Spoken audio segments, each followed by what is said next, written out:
أعوذ بالله من الشيطان الرجيم بسم الله الرحمن الرحيم الحمد لله رب العالمين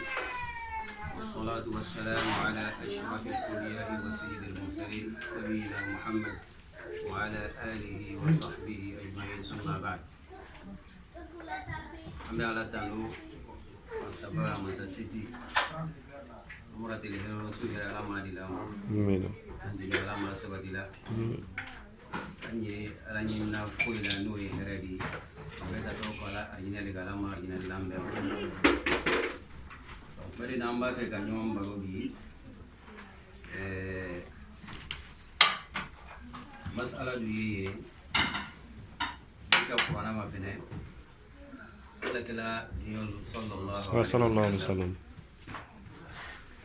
aluka alla kala mayni ka questionnaire menu ma na jibi na la qur'ana kono do nya fe ka uduile nyako samalnya kayira ka kala na diyo ite nyamma someone sabako no lika mafene sahabalu ay kan la kala may ga question menu mani wana jila ka ajibi amata mi question tan ani sabanani ga someone sabako lika mafene an na may disibe ila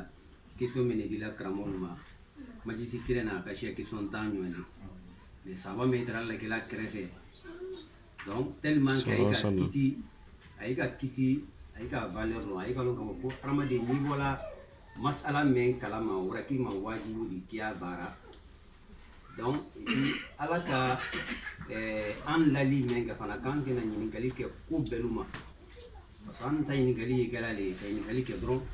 di fois ere diri ni kali ke ko duluma kan mo kere da di burika ije bi di parce que adi gere ta ko donc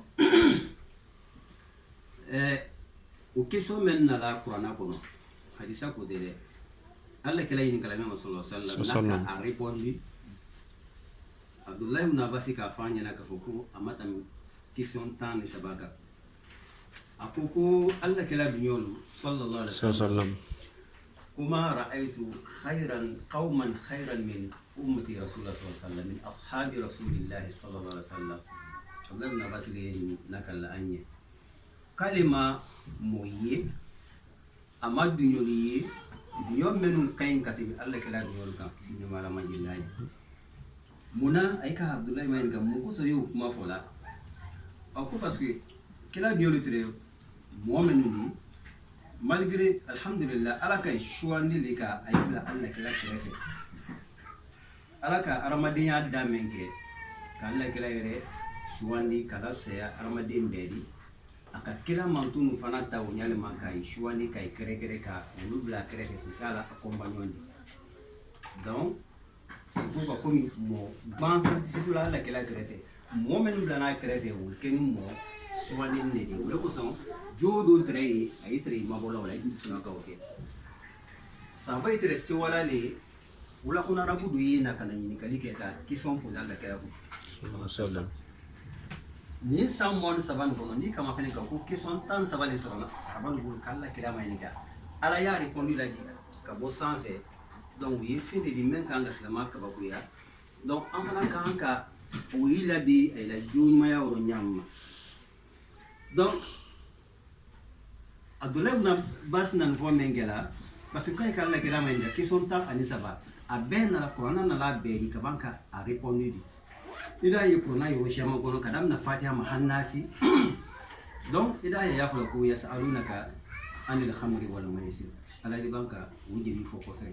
yasalunaka madha yunfiqun qul al af yasalunaka anil mahid donc wi yasalunaka men yi qur'ana kono kayro wi ga nya kana darsu yi bo wi ga ka alon sabai kan men kisoni kemuna ay jibila suimana donc anya fe ka darsu damna wala bo ana bi darsu folo inshallah ubina ke sabai ka Allah kira mai nikane ke sallallahu alaihi wasallam karo saban ku Allah kira anye karo ila karo babo a fitini ni bola adi boti nya fitini a kwa sana mai donc adi ya furu adi bunya a silati tan nan no wati mina adi dala kanya adi ke di badi donc adi toro fana hadi jitile mwani wuram la ha bidawati min adi do ya fana haka tun ko ulawli mu malabu sabai ga kisan ko ni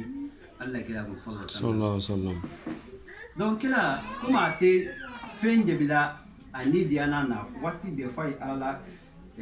orduli ni galle makono ala kila le makono jibla na la kana o question de bi de Allah kila mu sallallahu alaihi wasallam et puis a debi de la manyame sahabalu kullu yasalunaka an ash-shahr al-haram qital fihi donc koy bin Allah kila may ni ka wa shahrul haram wal haramakaru donc do yi ahilla li donc ay dar sun dunda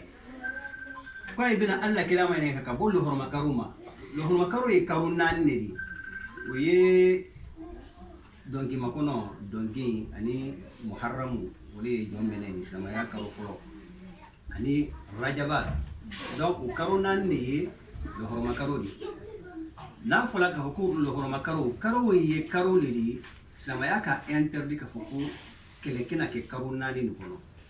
sun karo yi o fanata lo horma karo di ala ka menu site karonan ni mai ni tafe kele ke me kono ala le ko bla depuis islamaya mana wati mena kafri retre wati numbu yana retre karona ni numbu respecté la donc islamaya na menkela afanaka ni nasabati ka foko kele ba ka ni nyonte nyanya ka ni kele na la se ni karon do na la don kana an soron kele la ani kele la donc kafri tra kele oro nay ni modu ye kele la ayi mun gela kay ye kiya kele la ni ayafe ayi ganya wati brana genga jabama ay dafu kay rajaba singala alama donc ay dikele ke wala karo bare ay dubla no donc islamana la kanani le internet koni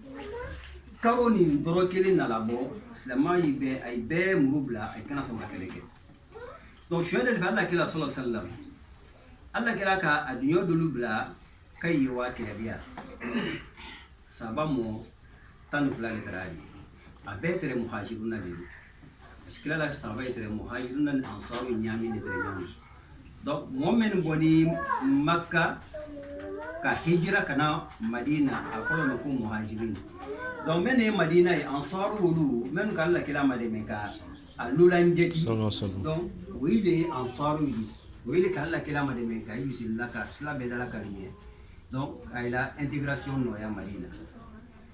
donc kele mena ala kela keto motan flan dala kaywa kele dia moto ayla wala yoro ni makani to ifalite aywa se naisila profolo ndoyi tamaru julu aywa jinka kafu ma kono ni ka aisila e kafu ndo ala soyi wahyu min Allah ala le ka fana kabena ke woni aywa tola ayla kunti aka sahaba dota sahaba to ko Abdullah ibn Jahsh akota kubla monu kuna aywa ka lettre de semaine ka adama ay tama ko 2 jours après une lettre de la ka ya kara ila monu ni ka message kara alunye ya ira ka ila iba men ya message lettre ko no yo fanya mais ay wato ke le kanema ikena mo force fana ni men sona ka tinko ay ni ulwa ko akeleke ni men mason ya tu ala ka ke o nyama Abdullah ibn Jahsh anala monu de kulila e wala dile flata mnim ko fe aka ala kala le direka sallallahu alaihi wasallam aka meya kuna kunya falla kila nyana adiyol nyana ko la kala kamene fo so anyi waka wa kafirin nukele donc kun kena mo force alwo mais ni men ko ni ya fe ka arjine dansuru ni donc anyi wa shahada ni ngoro directement ni saran go kiwa arjine ko mais ni men fana ma son ko ulisa ko sila disila saba ulu be ko alhamdulillah kam be ni na ko le ay be continuer la ko watele dia ay seye ka waji kila ka foka ye seye ro meno ay wala yi ko wa ko ni kay yena ay sete ay dunyo fla wala biyan talala ayla donc wulu ki fara jamala ko wayla biyan ni ndia ay banko autorisation ni na ila chefu donc dunyoto nu wala motan nu wala ka kafri ma ko le ay tola ko kafri na la kana ay so Kavrika ay soro e menke bo saba itere dutula amalo anye lo menoni bi ay tere rajaba kono ile muanu kono do le ay ta hankili bon ni tere muanu kono no kakebi sini ne rajaba telefolo do nga manga teleke bon anye nyamane amalo ni anye muanu kono lo bien ni rajaba telefolo de bi saba itula osikado ay di kafri nu atake ubi ay di muneke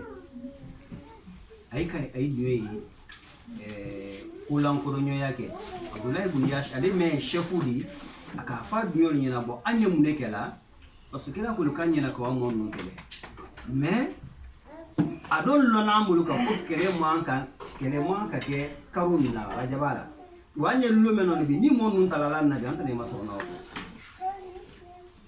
directement jaman nun bebe nama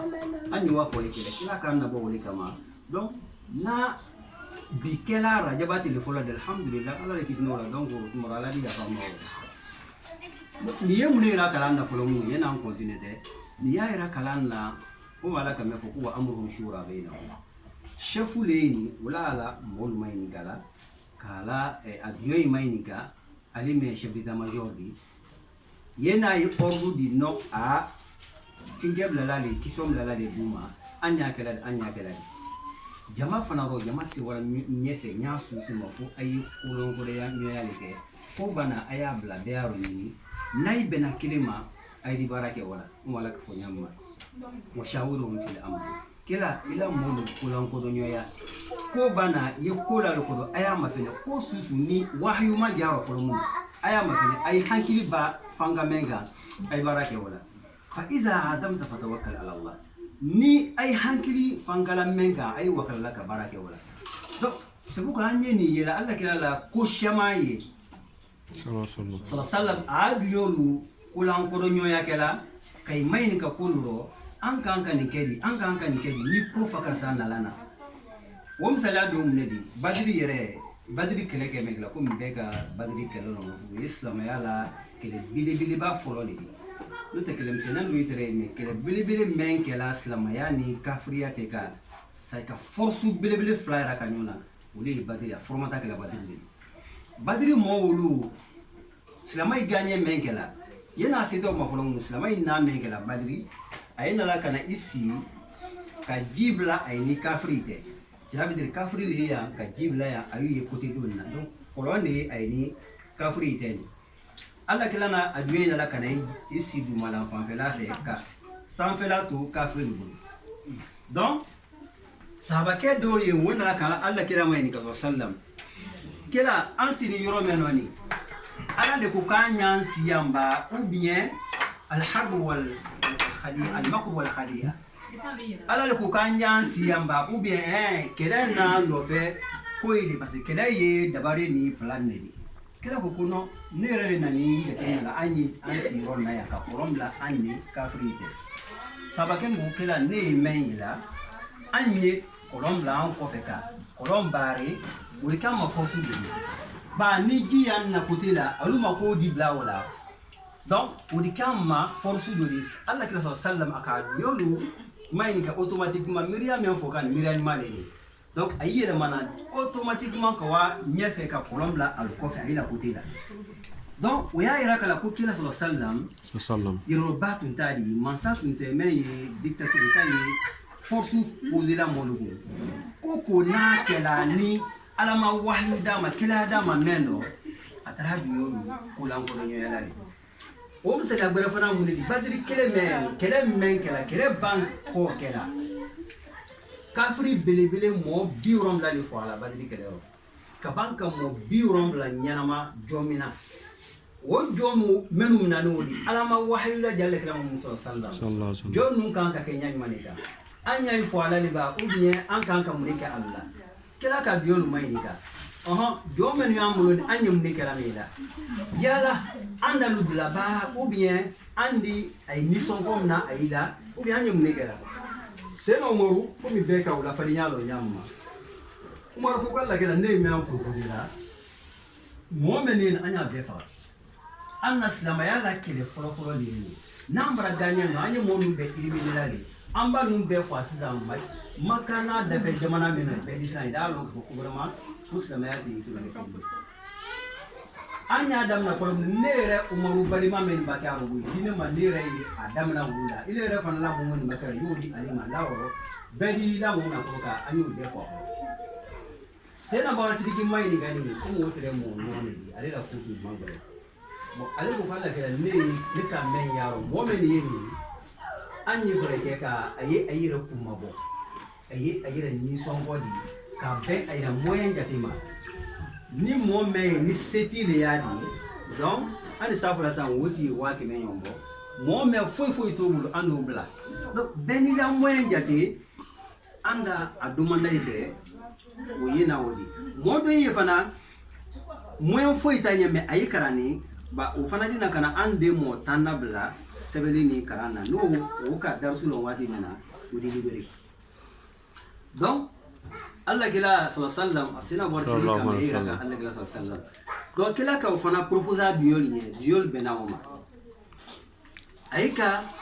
jom ka hore ya dam no ni men na la ere kuma kadi wodi kila bla ka wamba ka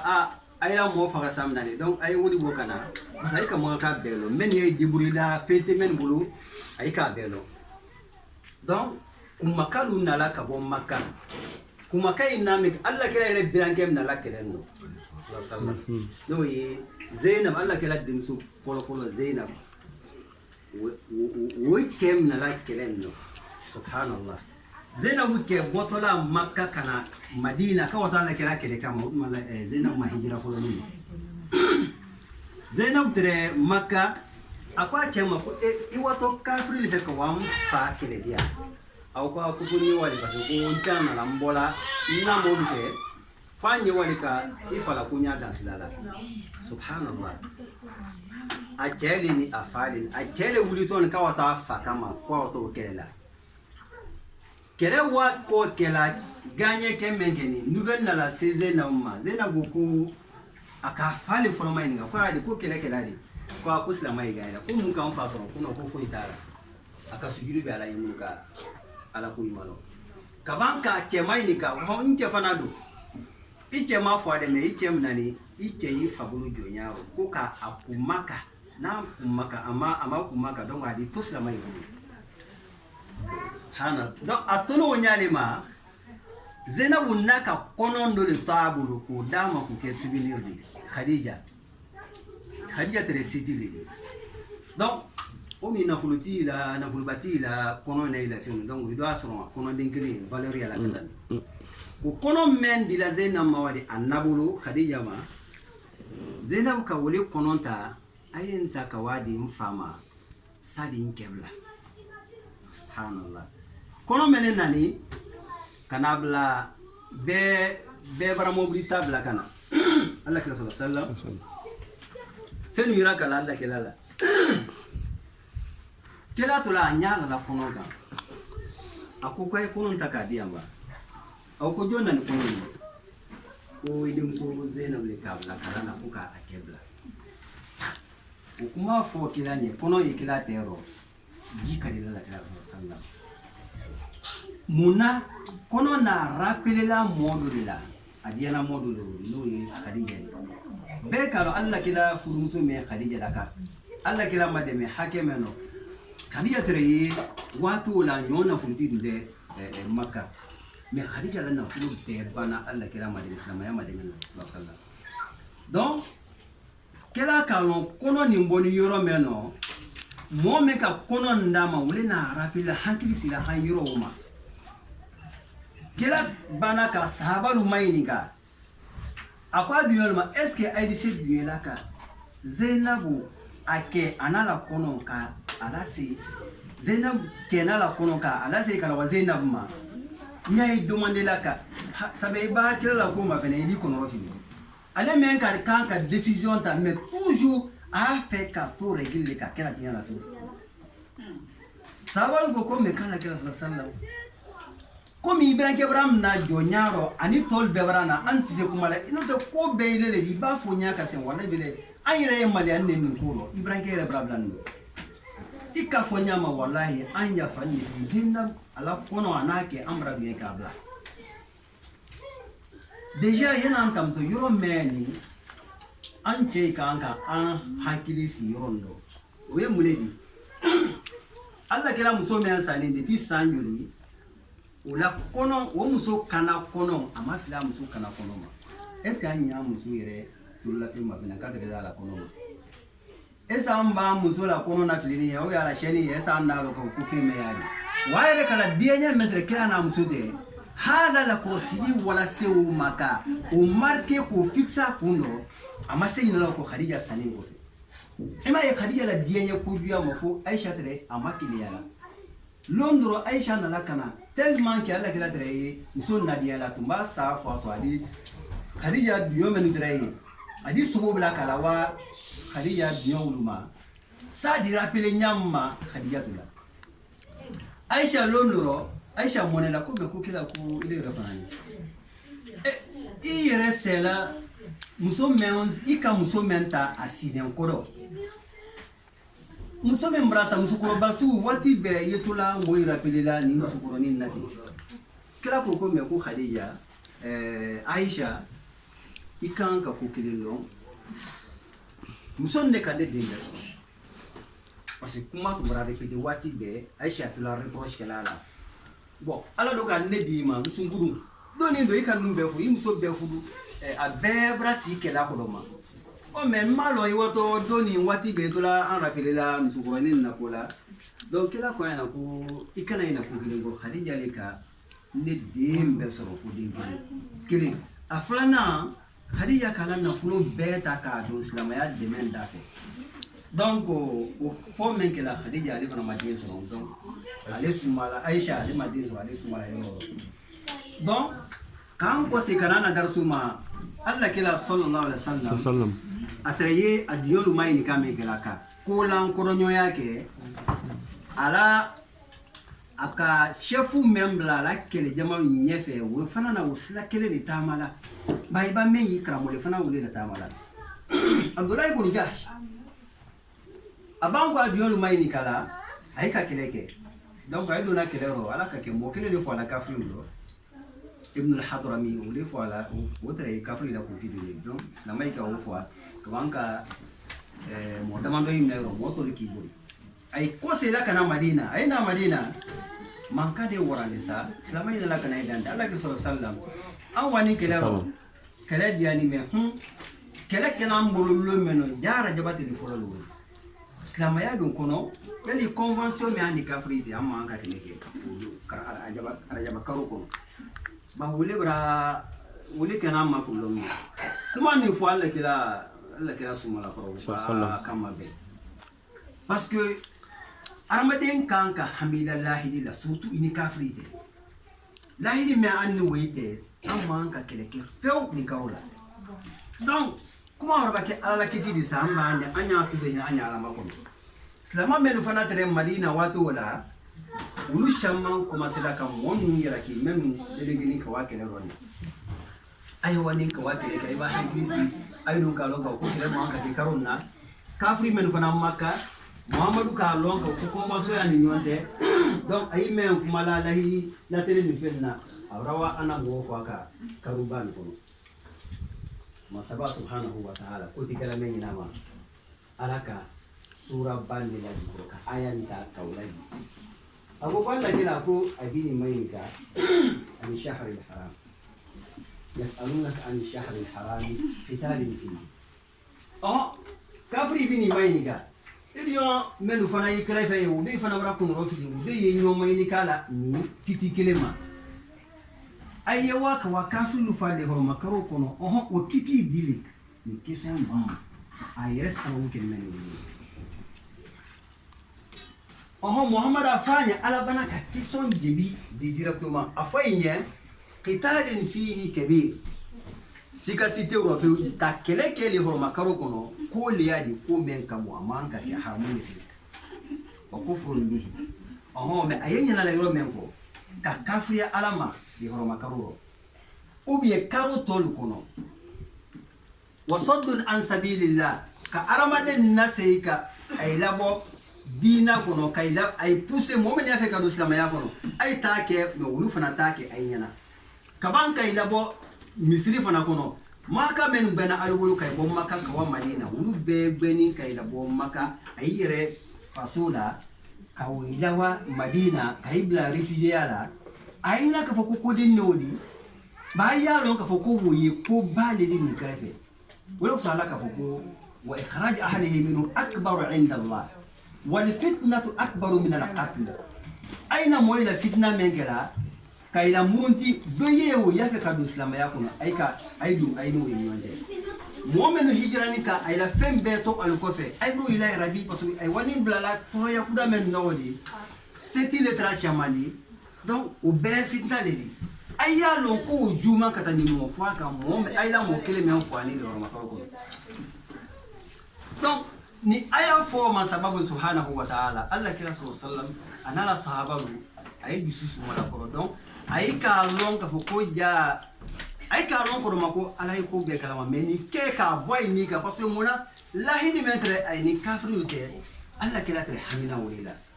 donc sarati bake inni kafru te kata de islamama armadin kan ka tija atiyembo alila kena atiye kena boylela donc kila tre même makada na wala tre mais ni man sabay re banka aya ganji ka